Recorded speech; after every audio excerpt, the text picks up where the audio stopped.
ըստ երևույթին մարդիկ նաև ճանաչում են, մարդիկ նաև գիտեն, եթե կաթողիկոսը ունի զավակ, թող Աստված օրհնի իր զավակին, իր թոռնիկներին, մենք ինչ որ մի բան չունենք ասելու այդ մարդկանց, բայց սա ազդանշան է, որ եկեղեցուն կուսակրոնության հարցը պիտի վերանայվի եւ հնարավորինս շուտ, որովհետեւ կեղծ իրականություններով Քրիստոսի եկեղեցին չի կարող գործել, գոյատևել եւ քարոզել, ասել մի բան, ապրել լրիվ այլ կենցաղով։ Չի կարող վեղարը եւ կինը իրար հետ համատեղվել։ Դա ուղղակի անհնարին է։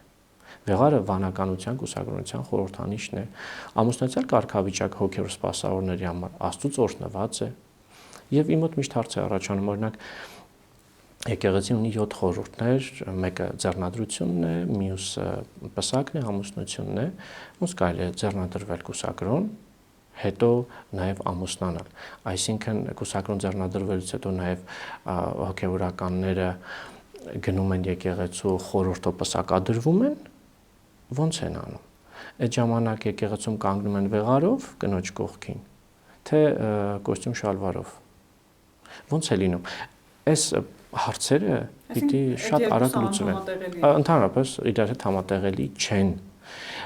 Եվ պետք է հարցերը քննարկվեն եկեղեցական ժողովներում, որոշումներ կայացվեն, ի վերջո նաև կայացված որոշումները պիտի խոսեն Աստվածաշնչի